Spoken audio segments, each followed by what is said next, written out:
Hello, everybody, and welcome to this edition of the Friday Football Show with myself, Tim Benz, and Mike DeCourcy from the Sporting News. Glad that you're with us. Week one of the books, and the Steelers walk away with a victory in exactly the kind of game we both predicted. High scoring, lots of offense, quarterback efficiency. It went exactly on script, and we're here to give you great predictions as well for this upcoming game between the Steelers and the Seahawks. The home opener at Acrisure Stadium. We're brought to you by Mike's Beer Bar on the North Shore. Of course, go to Mike's in advance of any game at Acrisure Stadium or advance of any game at PNC Park. The final homestand of the season coming up for the Pirates. Paul Skeen's probably going to pitch twice during that homestand, so get to Mike's.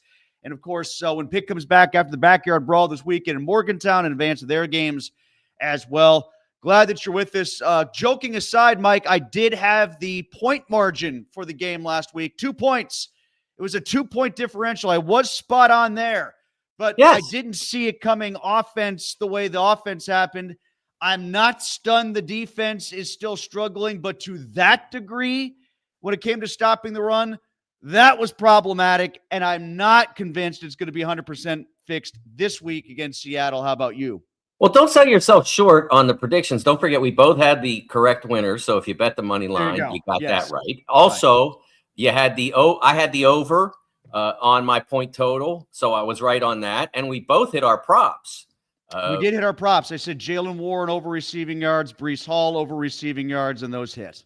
Yeah, so we didn't do badly. I think the only thing in all those that would have been a wrong was your under on the point total. Yeah. That's it. That's pretty good for week one without having seen Aaron Rodgers in a Steelers uniform. We had seen him in practice, minicamp, etc.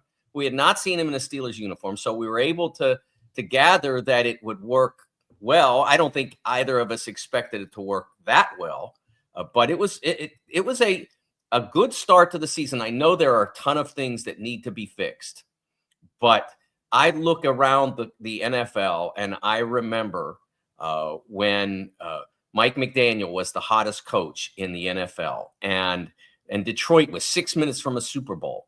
And Houston went to the playoffs in both of C.J. Stroud's first 2 years. And those teams are now 0-1, 0-1, 0-1. They lost by a combined 44 points in week one. Winning in the NFL is hard. It is hard. The Washington Commanders go to Green Bay on Thursday night and get pretty much handled after a spectacular opener. So every win you can get in the NFL, you put it in the bank, and then you try to fix what didn't work well, because the odds are great that whatever result you get in the NFL, there's plenty to fix. Well, that's Mike's 30,000-foot big picture view of the state of the Steelers heading into game day. That's his view from Mount Washington. Here's mine. During his interview session, Aaron Rodgers revealed that he was a little tight going into the game, that his back was a little tight, which is alarming to me because I'm worried about how his back is going to feel after carrying the run game, pass protection, and defense for the next couple of weeks until it sorts itself out. That's what's worrying to me, because they're putting a lot on this 41-year-old quarterback. I stole that from Alan Saunders, by the way. Alan, if you're watching, I'll give you full credit.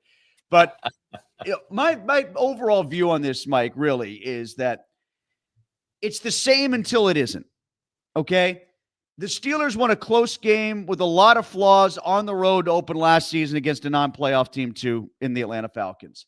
The veteran retread quarterback with a Hall of Fame resume looked great to start his career like Rodgers did when Russ opened his career as a Steeler, too. The Steelers look like there's vast improvement on the team this year offensively, as they did, especially when Russ took over at quarterback, all the way to 10-3 last year. So, there's no proclaiming overall victory to me for the state of the Steelers, the big picture view of the Steelers. I'm not going to push a bunch of chips in on them now just because week one turned out well offensively, because the holes that exist still lead me to believe that this can be nothing more than a 9-10 win team, that this still will be a team that won't win a playoff game. I am remarkably surprised at how efficient the passing game was with Rodgers and the receivers. That went way better than I ever could have imagined. but the faults that existed with the team are very much similar to the ones that we were concerned about all training camp, all off season, at the end of last season. Did they still win on the road in conference to start the season with the quarterback looking good? Yes.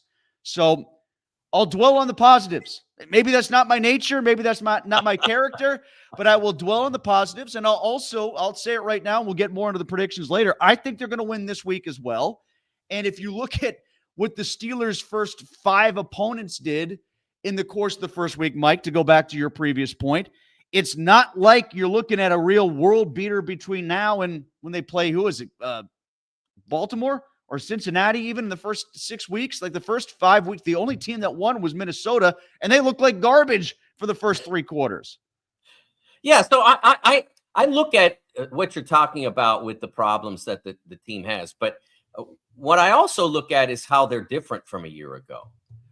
In that first game a year ago, we were, 6 weeks away from even getting a look at Russ and what he would be.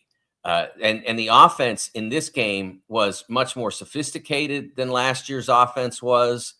My goodness, when Ben Skoranek is streaking across the secondary and catching a touchdown pass, things are different in that sense. And the other element of it is a year ago, even before we got to the middle of the season or the latter part of the season, we knew George Pickens was kind of a nightmare, right? We'd seen 2 years of it, and we knew that he made catches that took our breath away on a weekly basis. But he also always managed to undermine whatever successes he had. We haven't seen that from these Steelers. Yeah, you got to, Jalen Ramsey's got to be, he's got that edge, and he's got to stay on the right side of the edge. He did in week 1. His hit to end the game was a textbook. You can still hit in the NFL hit. Mm-hmm. Don't throw your head in there. Don't go to the other guy's helmet, and you can still make an impact with a form tackle. When this stuff about the head all started, I'm going to go off a little bit on a side, sort of a tangent here. Someone put a tape up of Donnie Shell on Twitter and his 30 biggest hits or whatever it was. And he used his helmet. Yeah, exactly. He used his helmet on 2 of them. And 30, 35 hits. You can still hit the way Jalen Ramsey hit in the NFL, as long as you do it well timed, in a fair situation, and don't use your helmet. And so Jalen Ramsey was great. There were things about this team in week 1 that were different than a year ago. Again, we'll talk about what isn't right, but they aren't they may wind up with the same record, and they may wind up with the same result, but they are different this way this season in a lot of ways. I will say this, that for as trash as the defense was, and it was for the first 3 quarters, it came up big on the last 2 sequences. The Highsmith Chuck Clark stop on a 3rd down at Justin Fields was gigantic. And then, like you said, when all the Jets needed was a field goal, Ramsey coming up and separating that ball from Garrett Wilson. That was a huge play. By the way, for any fantasy players out there, Garrett Wilson was your personal nightmare last week because he was good, but he also got tackled 2 yards short of a touchdown on a bomb. And then he was about to go over 100 if he held onto that ball, and then Ramsey knocked it free. So he was a fantasy owner's nightmare last week. I talked about that in our fantasy podcast, just enough to drive you crazy. Let's get to the keys to victory this week. I'll start off, Mike, and I'll go to the offensive side of the ball first here. I'm going to say get the running backs in the run game going. That, to me, is a major key to victory this week. If Broderick Jones can't protect Aaron Rodgers, then the run game has to be the protector of Aaron Rodgers. And part of that's Broderick Jones. He's got a block in the run game, as do the other 4 guys. But let the running backs get hit instead, and let them get hit 4 yards down the field instead of 2 yards behind the line of scrimmage. Definitely. That's what I want to see. If you can't protect Aaron Rodgers on your own as pass protectors, then be good run blockers, open some holes, and let the running backs do a little bit of damage, and vary up the running backs too. I get it. It was a lot of Kenneth Gainwell because he's your 3rd down back now if Warren is your 1st and 2nd down back. This is a domino effect we talked about throughout the preseason, and it played out exactly how we discussed, which means then that Caleb Johnson's in dry storage and just your kick returner. because he's not going to come in to sub Jalen Warren on third down. That's going to be Gainwell. So Right. your third back ostensibly becomes your first back if you're throwing the ball a ton and you're lining up with a shotgun quite a bit and you can't run the ball out of your base offense, which is the direct result of what we saw on Sunday in New York. Yeah, I'm going to start where you started with Broderick Jones. And I'm going to tell a little story about, I think the reaction to Broderick Jones's first week at left tackle was like a Wagner opera. And it's just his first game. That's what everyone is forgetting. It was his literal first game as a left tackle in the NFL. Now, okay, he's played, this is his third year. And what everyone seems to forget is that in year one, no one had any Broderick Jones problems. He had a really strong rookie year playing right tackle, very good in as the a run blocker, especially, not great in the pass game, but not bad. And he was effective. And then he had a really poor second year, no question.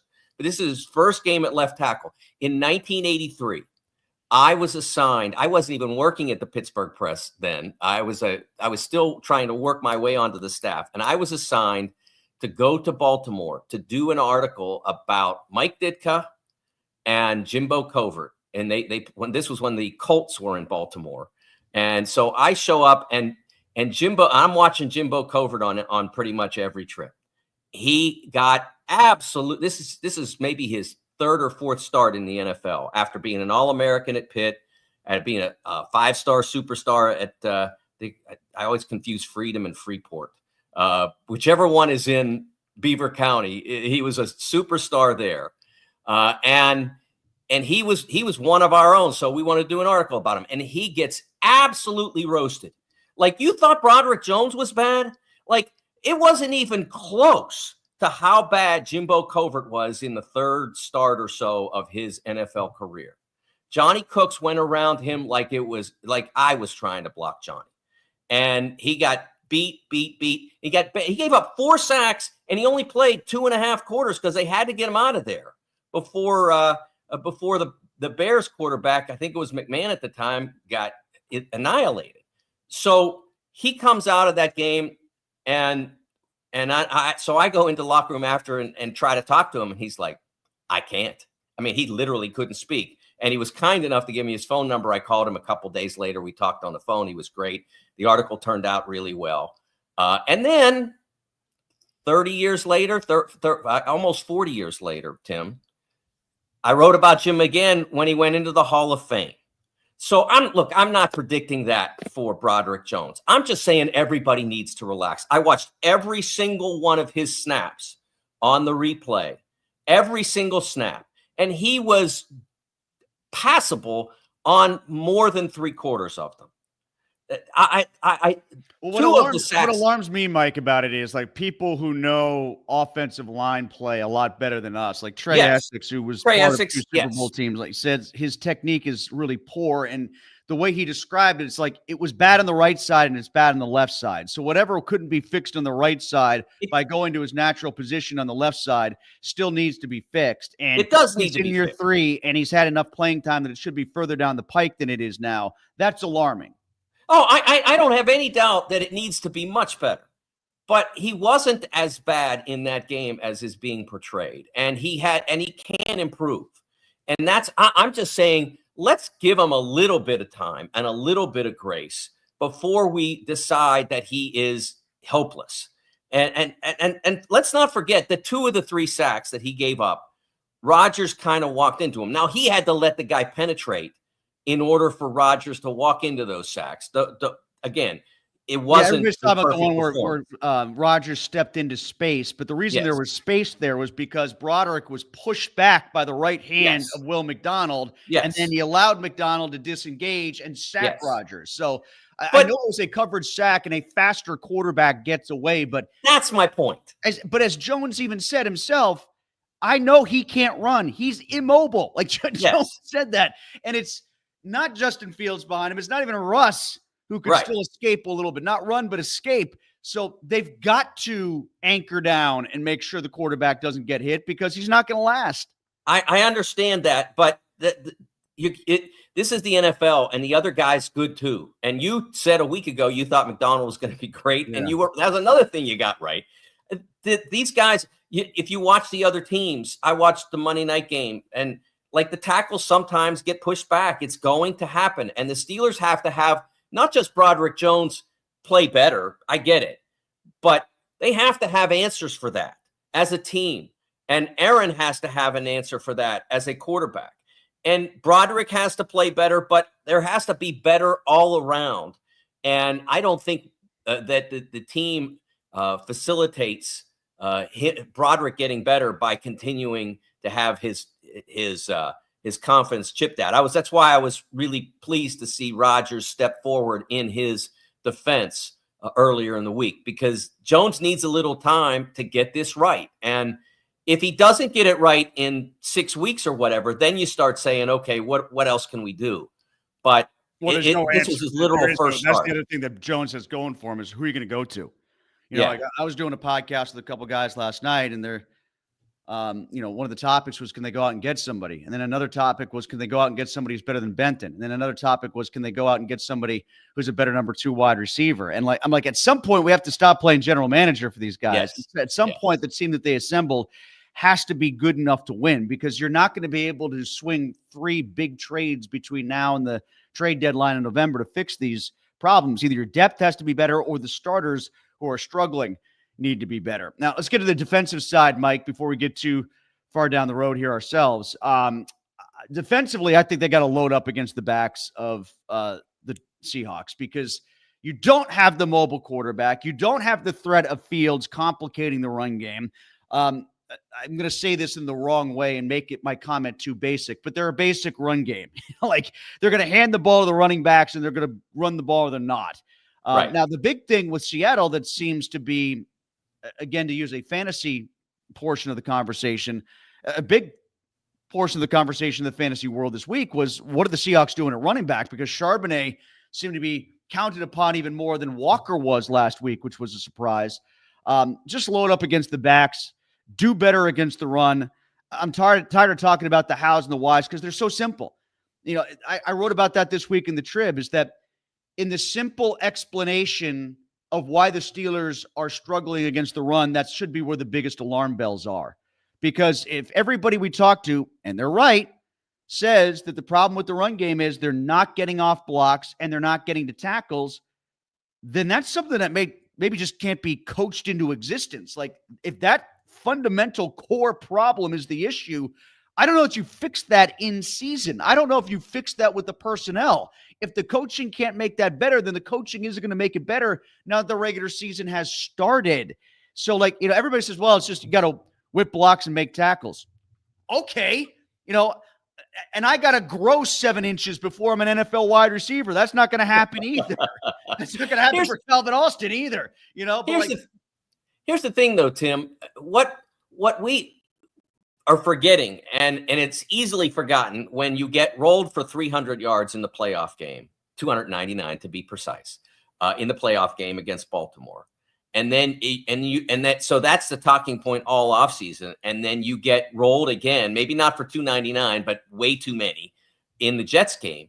It's easily forgotten that basically this same defense, or at least the same front 5 or 7, that group was 6th in the league against the run last year. It was 6th in the league, even not including the playoff game, but including multiple occasions against Baltimore last year. They were 6th in the league in rush defense. So the fundamentals of succeeding at that part of the game, with the exception of Landon Roberts, are all still in place. Here's what I want to find out. How much of Keanu Benton getting trucked? And you want to talk about, Keanu Benton was, who Broderick Jones protected best last week? He didn't protect Aaron Rodgers best. He protected Keanu Benton. No, you're right. Everybody should have been yelling at Keanu Benton at the level and frequency that they yelled at Broderick Jones. Peyton Wilson helped there too, because, guys like Chris Hoke were all over Peyton Wilson, and that got a lot of attention. Yes. And Benton was sort of an afterthought, but they're not getting to Wilson unless they're getting through Benton so easily, and that was a problem. I watched every one of his possessions as well, every one of his snaps, and he is getting trucked on almost every play. Whereas I thought Broderick Jones was a win or a tie on about 75% of his possessions. I thought it was closer to 10% for Benton, that he was getting absolutely buried or pushed out of the hole. The number of times that he got pushed in the run game was certainly less than my hand. But what I want to know about this is how much of that is the uncertainty that you encounter when you face Justin Fields, when you face Lamar Jackson. Those two quarterbacks are different than everybody else. They are the two best running quarterbacks in the NFL. And Jalen Hurts is in the picture, but he's not those two guys. So how much of it is that 5-game slide last year that made the stats look as bad as they were? Yes. How much of it is you're on your heels when the snap comes because you don't know what's coming, as opposed to, look, when Sam Darnold plays on Sunday, it's going to be run or pass, right? And there may be some RPO stuff, I don't know, but it's going to be run or pass. It's not run, pass, or what's that guy going to do? And and you're still going to have to deal with Lamar twice. So this isn't a solution, but it may give you a chance to get your footing and get back to, if you get trucked against the Seahawks the way you did against the Jets, then all the excuses are out the window. So I 100% agree with you. It starts with how they attack the run game as a defense. And I'm going to give Peyton Wilson grace here, because if you're trying to run forward and you're facing a 300-pound guard every time because the guys in front of you didn't clean any of it up, there's not much you can do at 240 pounds. Until I see him get into clean holes and not make tackles, I'm not giving Peyton Wilson any guff at all.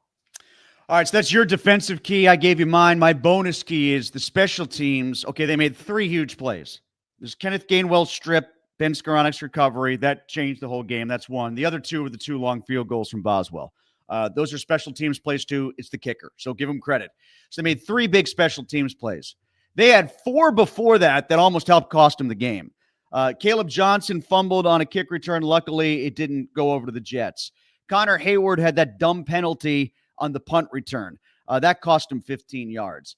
Also, there was the flag on the missed PAT where the Jets, I think, stupidly ended up going for 2 instead of just taking the gift and taking the 1. And I'm trying to think of the other one. They had a bad kick return that they allowed too before the fumble kick return. So they had 4 plays that were really rough on special teams. They need more of the good, less of the bad, and it can't just be about Boswell bailing them out and a running back making the best tackle of the day for the team, which is what transpired, and a wide receiver on the other end of it recovering the fumble. Yeah, I'm with you totally. I watched plenty of NFL football last week, and teams are not routinely returning the zone kicks past the 30, but against the Steelers, they are. The Gainwell hit not only was prior to the 30, but it also, of course, caused the fumble. That was the aberration in Steelers kickoff coverage. And as we know, because they scored so many points, there were a lot of kickoffs. So it wasn't small sample size. For an NFL game, it was large sample size. And they did not cover that at all. And the one thing they did well was that they did not commit special teams penalties, the routine ones, holds, blocking the back, those things that you see a lot of time in punt coverage. None of those, but then Connor Hayward, that was an inexcusable, inexplicable penalty, because Austin is telling he can't get to the punt return because the ball was kicked so far afield. So he's telling everybody, back away. Everybody back away. And back away means the play is basically dead because nobody's touching it unless it hits them by accident. And if you're Connor Hayward, you do 2 things by hitting somebody from behind while this is happening. 1, you commit a personal foul penalty. But 2, you possibly put yourself, because you're losing control of your body by executing a hit, you put yourself in a position where you might be someone touched by the ball and create a turnover. It was an inexcusable play. There's way too much social media antipathy for Connor Hayward. Way too much. He's a special teams guy. But if your job is to go out there on special teams, you don't commit this penalty ever. So that can't happen again. And I can't stress enough how important it is to stay clean. That could have cost the team the game because it gave the Jets great field position on one of the few occasions where they were going to it gave the Steelers lousy field position on one of the few occasions when they were going to get great field position. Mike, before we get to, and those are our keys to victory, by the way, and you can add your comments. I've got some comments loaded up and ready to go, but you can post them as well. If you're watching on YouTube, if you're watching on Facebook, again, the Friday Football Show brought to you by Mike's Beer Bar. We're going to get to our other sideline, get to some keys for the Seahawks in just a second. But I did realize here while you were speaking, Mike, it struck me that if I had my glasses on and I ditched the ball cap, you and I would look like two of the guys on Sprockets from Saturday Night Live right now. It just hit me with the no collar, black shirts on. we are definitely going for that. There we go. Now on Sprockets is the time we dance. Would you like to sell my monkey? All right. Let's get to the other sideline here, and we'll get to the Seahawks. And I'm going to go with the secondary for the Seahawks because it's suffering right now. Seattle, one of their keys, they got to figure out what to do with their guys in the back third of the defense. There are some good players there, but the safety that some of the Steelers fans wanted to see them draft, Nick Amaniwari, the second round, I think it was 35th pick overall. He's got a high ankle sprain. He only played 5 snaps, I think, of the game last week. So he's a real question mark. He might even be on IR by the time some people see this. Devin Witherspoon, he's got a knee problem. He didn't practice for the first 2 days. Again, we're taping up at what is 6:25 Seattle time right now. So they have not been out on the field for Friday's practice. Rick Woolen is struggling. According to NFL Next Gen stats, he allowed 3 receptions on 4 targets for 73 yards and a touchdown as the nearest defender. Pearsall cooked him in that game between the Niners and the Seahawks. And then I even saw that Julian Love went from a limited participant on Wednesday to no practice on Thursday. So one thing for them is they are going to have to win big on first and second down to make it third and obvious passing situations and work the propensity of the Steelers to try to throw short to run long and take advantage of that, at least know that it's coming. Now, they did that a couple times with DK Metcalf, and maybe we'll talk about that a little bit more as the show goes along. But I think one major key for Seattle is to try to overcome all these injuries that they have in the secondary. Absolutely. For me, the first key is Sam Darnold protecting the football. He had a fumble late in the game on what was basically Seattle's last chance against the 49ers. That is something that the Steelers will have noted. TJ Watt is the best in the league at causing fumbles from the pass rush. And so that's something that the Steelers will definitely try to attack. And Darnold has to be aware of that, and he has to make sure that he protects himself as well as his line protecting him. I think that's going to be a huge part of what the Steelers try to do. Obviously, you don't go into a game saying we're going to cause 4 fumbles, but you go into a game knowing that a player is susceptible, and you're facing a much more stationary target on Sunday than you did in the opener against Fields. He was and is the second most elusive quarterback in the league, and that caused problems, and it limited the number of sacks, and he was really good getting out of the pressure. Darnold will not be the same, so he's got to be aware, and he's going to have to be quick out with the ball on some occasions in order to avoid pressures and sacks. I also think they just got to get Walker rolling. I mean, I get it. Charbonnet's a good compliment, but to my previous point about their running game, I wonder if they're overcomplicating it. I wonder if they're muddling it a little bit too much. There might be a little, we like the backup better thing that we saw last year here in Pittsburgh with Warren. I don't know, but I think there's more to be had there with Walker. You saw him a lot in the Big Ten from your coverage. Right. I don't know what you thought of him, but I liked him. He's a guy that I invested some fantasy. I had some fantasy investment in this year. I was hoping he would be a real star, and he's got a good chance because everybody seems to have a good chance against the Steelers when it comes to running the football. I will, though, Mike, underscore your previous point. about, like the mobile quarterbacks seem to be what's throwing them off, not even so much with the mobile quarterbacks running, but how they're defending the run collectively. Because if you look at that 5-game slide where everything started to go bad for the Steelers, it really was Hurts and Jackson twice where the run game drilled them. Right. Because then it was, Mahomes used his feet, but it was Mahomes dinking and dunking on the Christmas Day game, and they couldn't stop that. And then the Bengals game, that was more about their offense screwing them than it was the defense. So even with the offense being horrible, they still held the Bengals, I think, 18 points in that game. Even though they barely possessed the ball, the defense was solid. And then I think if you stretched it back to week 10, the run game issues went all the way back to week 10, really. I think if you took yards per game allowed from week 10 through the playoff game against the Ravens, it was at about 132, which would have put them 24th in football. So it wasn't just the 5-game stretch at the end of the year, but it was certainly augmented by the 5-game stretch, and it was largely augmented by teams that had mobile quarterbacks that were a problem. So if it's just turnaround, it's Darnold handing off the ball to Charbonnet and Walker, they should be in better shape. Let's see if they are. And I do think that Benton, you going to that card is a good one. How about our stat pack? Let's get to our stat pack for the week. You start on this one, all right? Yeah, I looked this up on Thursday. My number for the week is 40, and that is the number in the history of the National Football League, the entirety, of 60-yard field goals or longer that have been kicked in the NFL. Just 40. That in that long history, it goes back almost 100 years. It's amazing that Boz was able to kick a 60-yarder to win the game on Sunday. And I broke it down a little bit more than that. Boz's kick was one of only 19 that was not either at altitude, Denver, Mexico City, some others, or in a relatively covered stadium, not just dome stadiums, but those that are covered where the seats are covered.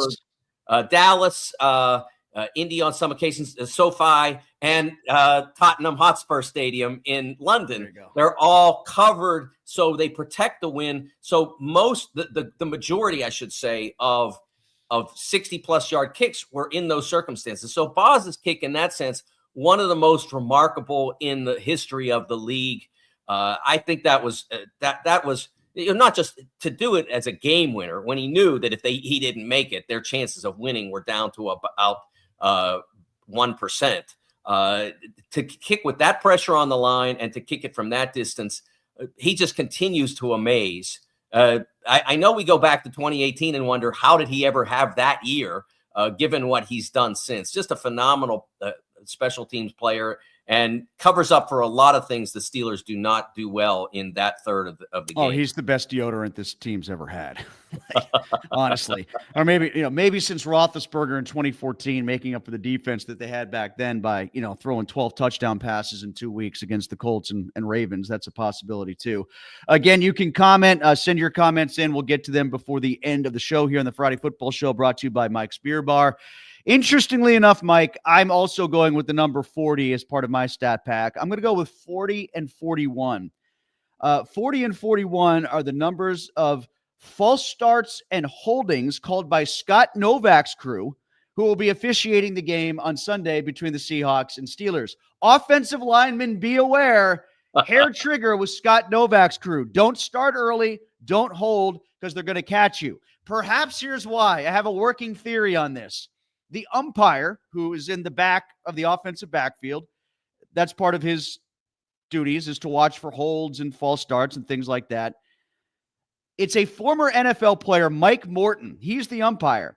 He was a linebacker with the Raiders, Rams, Colts, and Packers from 1995 to 2001, sort of a journeyman linebacker who probably hates offensive linemen. So if you're a lineman for the Seahawks, you're a lineman for the Steelers, be on the lookout. This guy wants to throw a flag on you.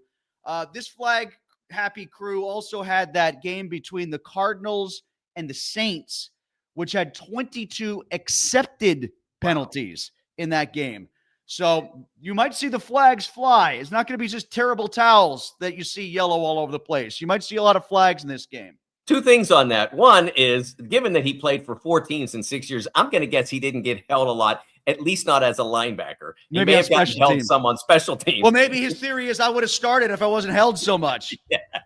The second thing is that one of the reasons I thought Broderick Jones's first week was less atrocious than most did was he didn't get penalized. And so this is something he needs to be aware of. Whether it was just that's not the way they called the game or he didn't hold, one of the things that can't happen for an offensive lineman is you can't constantly be putting your team behind the chains, especially with the Steelers as an offense, because they can't run their way out of it.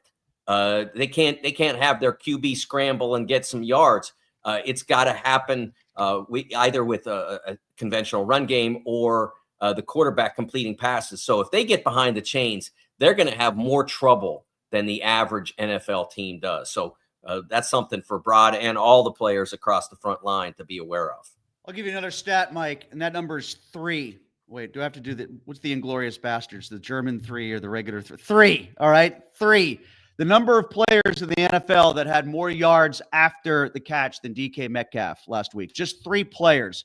2 of them were running backs. Sampson and Bijan Robinson were the 2 guys who were running backs who had more. DK had 68 yards after the catch. The only wide receiver with more yards after the catch than DK was Zay Flowers from Baltimore. And a lot of that came on 1 reception. DK had 2 really long runs after the catch. They were pivotal plays in the game. Yes.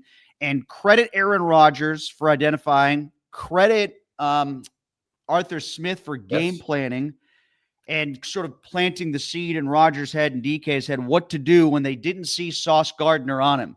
Sauce Gardner was on DK Metcalf, and these stats are sort of hodgepodge between PFF, Next Gen, and was it On 3 Sports that came up with some of these too? But whatever the case, DK was on coverage one-on-one with Sauce 30 out of 30 snaps, all right, that Sauce was on the field and DK was on the field. And 2 of the times when DK was on the field and Sauce was as well, the Steelers identified it right away, threw a short pass to him, ran a blocker right into Sauce's face. Once it was Skoranek. The other time was Roman Wilson, actually. It might have been Roman Wilson's best play of the day. And he ended up with like 54 yards after the catch in the first quarter on 2 huge runs that helped lead to scoring drives. It was smart football. It was well executed. Rodgers is really good at throwing passes right into a spot where receivers can tuck and run. That was one thing that DK pointed out. The catch and run ability is good with Rodgers because he puts the ball where you know it is, where it needs to be. You can just tuck it and go, and he did that. And they were smart. The designs of the play were smart. They had a little hitch for DK as Roman Wilson ran Sauce off deep, and Roman knew what was coming. He was not going to get the ball in that play. It was a clear out, and his job was to block Sauce, and DK followed him up for a big game before Cisco knocked him out of bounds. The other one, Skoranek, who's a really good blocker, good special teams player. We talked about that. Same sort of thing. Wide receiver screen with 1 guy blocking. It was a safety that was on DK. He cooked him right away, of course, and then got 31 yards out of it. So I thought that was smart football by the Steelers last week. Absolutely. The Sauce is tremendous, a phenomenal player, but he's not a big guy. So that's one area where you can, if you execute it properly, and it's not easy to execute properly against him because he's great, but if you do, that's one area where you can try to take advantage of his limited weakness, and the Steelers did. All right, let's go to our Who Will Take Flight segment, Mike, because we do want to remind everybody, Monday Night Football, you want to go to Mike's Beer Bar on the North Shore. It is Flight Night. Get yourself samplings of a bunch of their 500 available craft beers, whatever they got on draft. Hey, we're in harvest season. We're in pumpkin season. Those beers are coming in.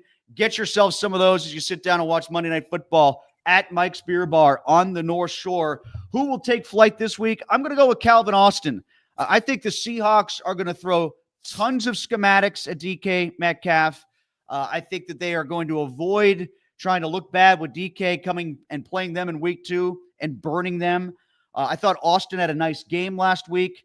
I think that to our previous point of their conversation about how banged up the secondary is in Seattle, whoever they do throw at DK, it's going to get thinner and thinner and thinner after that.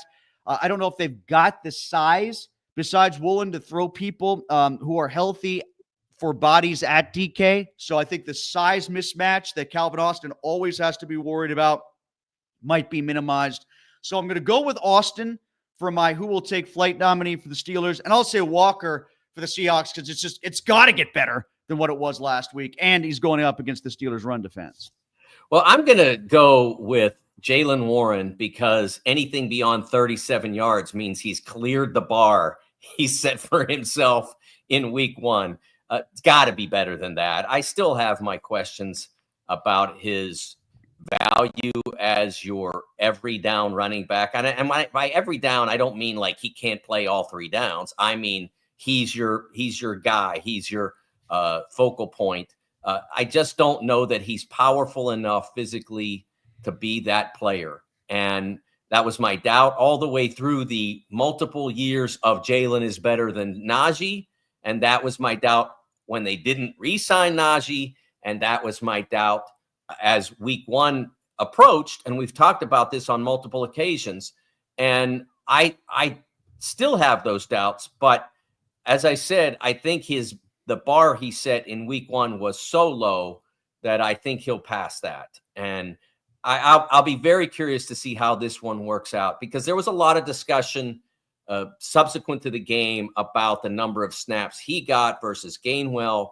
And my thought was like, did you want to see him more? Like, what did he do that like people sometimes look at this and say, well, he's RB1, so he's got to get more snaps. Why? What did he do to say, get him out there more? Gainwell didn't do much either in the running game, but he was really good blocking. He had 2 big blocks on that first drive, Mike, that helped keep the series alive.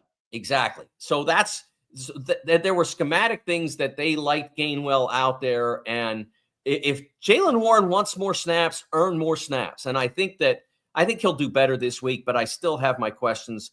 I want to be wrong about this, Tim. I mean, but at this point, I haven't seen it as I see the talent, but I see the talent in a certain role, and the Steelers are trying to expand it beyond that, and I'm not sure whether it's going to take. I hope I'm wrong. The Seahawks flight player is Kobe Bryant, cornerback, who will probably get a lot of the duty against DK Metcalf. So I lived in Cincinnati when the Bearcats were rebuilding their football program, and so my wife kind of became a Bearcats fan. So we watched all of the games involving the team that supposedly wasn't good enough to be in the playoff, even though we just got done talking about Sauce Gardner and how great he is, even though Kobe Bryant was on the other side. They had like 9 players drafted, the third most players drafted in the NFL draft in 2022. They were a great team, and Kobe was a big part of that, and he's become a terrific NFL player. And with all the secondary players you talked about being injured, banged up, or whatever for the Seahawks, he's going to have a lot on his hands on Saturday. I think he'll do fine, but I think the Steelers still will prevail because of Metcalf's ability. One thing about Austin that I want to bring up, Gene Steratore does a weekly hit on the DVE morning show. I'll probably reference this a bunch because there's always NFL officiating things to talk about, even days after a game. But he was talking about the 2 penalties that came up, the Ramsey penalty, which I agree with Gene's assessment that the attempt to interpret it from the officials was right, but it was seen wrong. Like, you as even Tomlin said in his press conference when I asked him about it, you aren't allowed to pull the other Kobe Bryant like you did in the Olympics and just run through Pau Gasol. Like, you're not allowed to do that to the blocker in front of you. That's not allowed. You have to make an effort to not kill the blocker, to get through the blocker, to get to the ball carrier. But I thought Warren did that. I thought he did it enough. I thought he made enough of an effort. And I just think that it was over adjudicated by the official. I think he was trying to interpret it, and he interpreted it wrong. He just saw it wrong. Yes. So there's that. And then the play with Calvin Austin.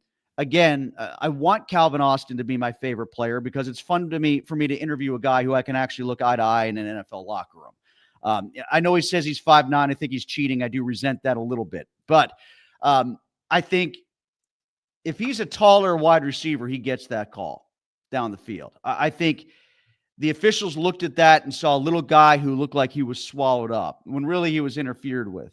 Yes. And if you're 5'11" instead of 5'9", or if you're 6 feet instead of 5'9", and you've got longer arms and levers, and like you're going up for the ball, your arms getting hacked here where it's more easily seen by the officials as opposed to down here where, he looks like he's covered up by a defensive back who's his size or bigger.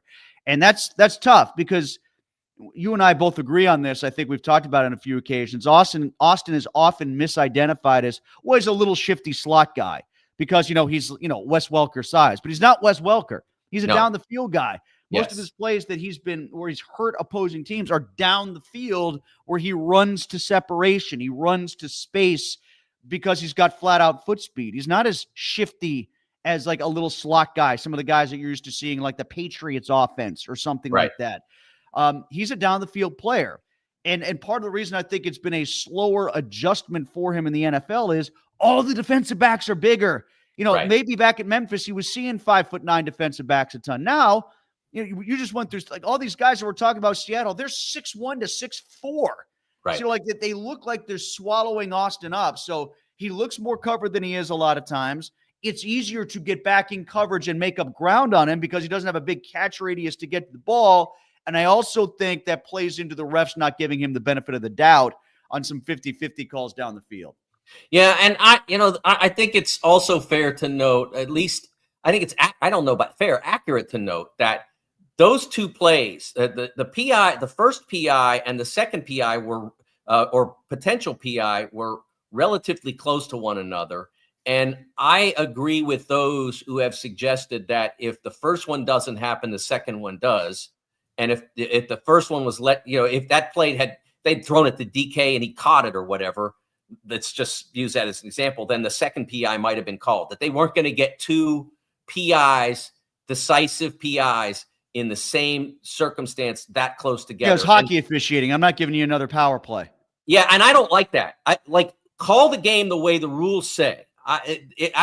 Last minute for it's decisive in the game. If they flag that, the Steelers automatically win the game because they can run out the clock and kick what for Boz is you could go out blindfolded and make it. And so I think that was a little bit of that too, a little bit of the college basketball officiating where you're not getting that call late. Well, wait a second. If it's a foul in the first minute, it should be a foul in the 40th minute. And that's one of the things I wanted to bring up about the first penalty that you discussed, the low block by the defender. It's one of the things I don't like instant replay. I never have. Going all the way back to Troy Polamalu against the Colts and the phantom fumble, I've never liked replay in professional sports or college sports or whatever. But the one replay system that I love, if we're going to do it, is the NBA's, because they don't say we're not looking at that. They don't if somebody calls a foul and it's a huge play and the team that's called for the penalty says we don't think that's correct, they'll look at it and they will overturn it on a lot of occasions. And if the NFL goes, what happened on that low block play was the ref saw him go down and didn't pay attention to what happened as the play developed. He saw him go down, he saw some contact, and that was it. He threw the flag. He did not notice that the player was not going down just to blow up the blocker. He was going down to try to get by the blocker to make the play on the ball carrier. And if that had been looked at NBA style, that very well might have been overturned. So if you're going to do this, NFL, let's stop saying just these plays. Let's say you get two challenges and the whole rule book, and that's it. Because if you're going to do it this way, too often we end up with circumstances like what happened Sunday, wherein you had two penalties that could have cost the Steelers the game. A lot of people said, well, they were going to get the first down anyway. I'm sorry, but there's a big difference between 1st and 5, 1st and goal from the 5, and 1st and goal from the 10. 1st and goal from the 10 is a tough situation, especially if you need the touchdown. It's not, because you got to get all 10 yards and you got to get them all in that little box. First and goal from the 5 means all you need to go is 1.5 yards 4 times, and you've got a touchdown. So I would like to see the NFL go to that, the NBA style replay system. If they're going to have replay, do it right. Let's go around the league next. Give me one big storyline that you liked from the NFL this week, Mike. Yeah, the biggest one for me was the Vikings versus Bears Monday Night Football game. Bears are up 7-3. It was early in the game. I can't remember if it was first or second quarter, but it's early in the game. And the Bears come up to a 4th and 3 at the Minnesota 24-yard line. Now, for the Steelers, that's a Boz field goal every single time. And for every team in the NFL, it should be it's a 41-yard kick. It's like there's not any kickers that should have a job in the NFL that can't make a 41-yard kick unless we're in some sort of snow game or rain game, like a monsoon game like the Steelers played in Miami 20 years back or what. But no, this is a normal weather game. That 41-yard field goal, every kicker in the league should make. And the Bears decided, the analytics said, no, we're going for it. Well, the Bears didn't make it. And so they left 3 points off the board, and they end up losing by 3 points. Tim, that stuff is nonsense. Those points are hard to get. The average NFL team in an NFL game last season got about 23 points a game. So those 3 points matter every time out. They are not easy to come by. And the idea that, like, we're not talking about 4th and inches here. That's a different deal. And we're not talking about 4th and 3 from the 40. That's a different deal, even with Boz. But 4th and 3 from the 24, and you go for it, that is malpractice. And I watched the Lions cost themselves a Super Bowl with that nonsense a couple of years back. And I look, if you're playing against the Steelers and you want to do that nonsense, more power to you. But in the end, it's going to get you beat. My favorite thing from the NFL this week is actually leading up to Sunday's games, and it's the Ravens holding their 30th anniversary the day of the home opener with the Browns coming into town. I love it, and I love how in a snit all of Cleveland is over this. They are in a snit over this. Now, okay, the Ravens' response is, we planned for the 30th anniversary for our home opener, which we didn't know when it was going to be. We just, our home opener, whenever it is, that's our 30th anniversary. It's going to happen. That was in March. The schedule didn't come out until months later. It's not our fault. Okay. Did they ask the NFL for the Browns to be the home opener? Did they know that the Browns would be the home opener if they were going to do this? Did the NFL come to them and say, would you like the Browns to be the home opener for this? And did they say, it's up to you. What do you think? It's probably one of those 3 things. And I just love the fact that it's bothering the Browns as much as it is. And I love the fact that Joe Flacco has to be stuck in the middle of this as the former Ravens quarterback that won them a Super Bowl, but also a guy who is now quarterback for the Browns. It's beautiful. It is. Here's what I'm picturing, Tim. I don't know if you remember the night of the draft lottery. It would have been in the 2019 season, the night of the NBA draft lottery. They had a camera inside the offices of the New Orleans Pelicans. They were one of the teams that were in the lottery. And so when they reveal that the Pelicans are going to get Zion Williamson, the entire, like all the marketing people, PR people are jumping up and down, doing high fives, dancing around, celebrating. And I'm telling you that if they had a camera in the Ravens offices when the schedule came out and they saw this, you'd have seen the same thing. Because it is so cold for this to develop in the way that it is. For those who don't remember, I mean, I know we do have some young listeners, followers, watchers, a lot of people under 30. The Ravens are the Browns, just in different uniforms. They were the Cleveland Browns up until 1995, and then the team just trucked out of there and moved down to Baltimore and became good. That may be the worst part of this, Tim, is that the Browns was the Browns from about about 90 to about 95. They were just okay. And then they hustle out of town, and then they turn into a Super Bowl champion by 2000. So 5 years after they get there, they become a Super Bowl champion. And the Browns, meanwhile, never played in the Super Bowl, never won it, still have to count on their 1960s Jim Brown NFL championships to have any legacy. It's a rough ride for them. Let's get some comments. Nathan wants to know, are we going to see Caleb Johnson some playing time on Sunday against the Seahawks in the home opener? I hope so, because that would indicate that they are running the ball frequently and better.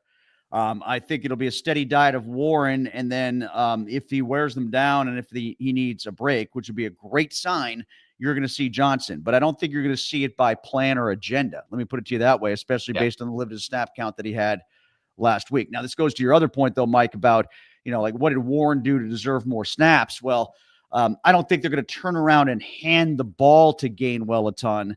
He might be a running back by extension of the pass game, but, if they're running the ball well and they think they can net more with Johnson, great.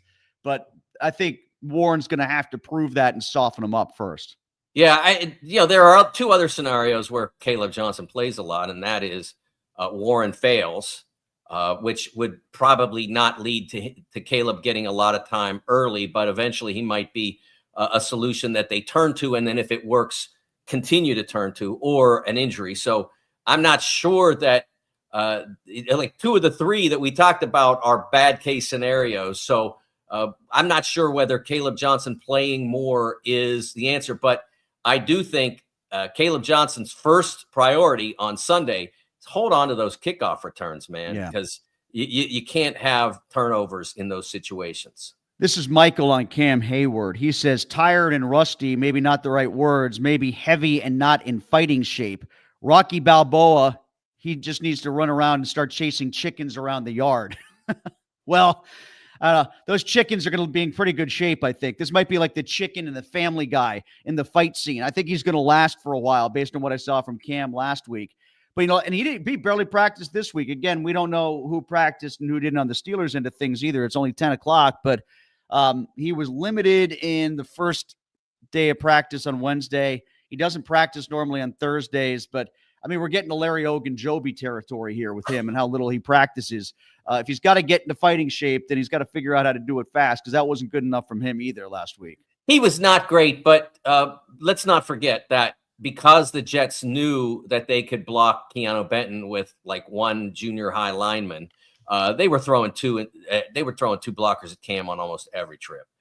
So when he was singled up, he made some plays. He's got to be better, but I don't think that his game was as disastrous as some of his line mates were. This comes from a guy named Sharkbite. He says that Broderick Jones has been a problem from day one, and it's been obvious, but he agrees with you. He says Keanu Benton has had 3 years of playing horrible, and it's gone under the radar until recently, but now we've seen enough to know he needs to be out of the starting lineup when Harmon is healthy. Now, like when I was saying before, when I was doing a podcast with some other guys that have a show from here and Dallas, I think that one guy's in Crafton and the other guy's in Dallas, and we're talking about all the trades they need to make, to be to be really all in by the time the trade deadline happens. This is the one area where they should have some cards to play once Harmon gets healthy. Like if Benton isn't playing well, then give him less reps and give Harmon more. Right. Frankly, this week, if Benton isn't playing well, give Black more reps then. Oh, yeah. I've been certainly in favor of that. The problem is, though, I think the first guy that's going to get less reps is going to be Loudermilk, because he's a backup anyway, and he's having to play because Harmon's not starting. Well, I will say that I don't know that Benton's been bad for 3 years, but he was actually thought he was better his rookie year than he has been since. Yeah, I think he put 3 years worth of bad into Sunday's game. I will go with that. But I think that one of the interesting elements, if you look at it, is that when Harmon is healthy, there were a lot of possessions, and I didn't chart it, but I did watch. Like I said, I was trying to watch Benton on every play. There were a lot of possessions where they only played 2 down linemen, and sometimes even in what for the Jets were run downs. So because they wanted to be quicker on the edge, to the edge, because of what they have at quarterback. So they played a lot of 2 down linemen. And so if Harmon comes back, then that right away reduces the number of times that Benton has to be on the field, because then you can play Cam and Harmon. And so then Benton becomes fresher, and you minimize the number of times that whatever we saw Sunday repeats itself. Now, again, we'll see. I think this is a huge game for Benton on Sunday because, again, you're taking away that back on the heels element of it. The concern about the ability of the opposing quarterback to run the ball and add a third element to the offense. The Seahawks, of all the teams in the league, are probably at the bottom third of that aspect of it. They're not going to put Sam Darnold into quarterback draws and option plays and those sorts of things. I mean, he's a drop back quarterback, and he's not the most mobile of those. So Benton doesn't have to be on his heels now. We'll see if he gets pushed. The problem on Sunday against the Jets was not only was he not getting pushed, he was getting pushed back. And I still wonder how much of that is that thought process. If it's all physical, then he's either hurt or not good enough. And we'll start to learn, I think, on Sunday which of those it is. That alarm you heard in the background was telling me to shut up and wrap up the show because it's 10 o'clock. So that was my put an end to it, Ben's alarm that went off. So I'll give you my prediction now. I think it's going to be lower scoring this time. I think the Steelers win 22-16. I think the run defense is better because of what you just said. I don't think they're going to score as much because they don't have to. I think their own run game should be better. I think the Steelers win 22-16. And my prop bet, okay, I'm going to get a little convoluted here. If you want to make it easy and bet over 63 yards for DK and over 61.5 yards for JSN, that's a guy we probably should have talked about more today, Jackson Smith and Jigba for the Seattle Seahawks. Okay, I think both of those overs are attainable. I guarantee you add those two together, those guys are going over 125.5. That's my prediction. Over 125.5 combined receiving yards for JSN and DK.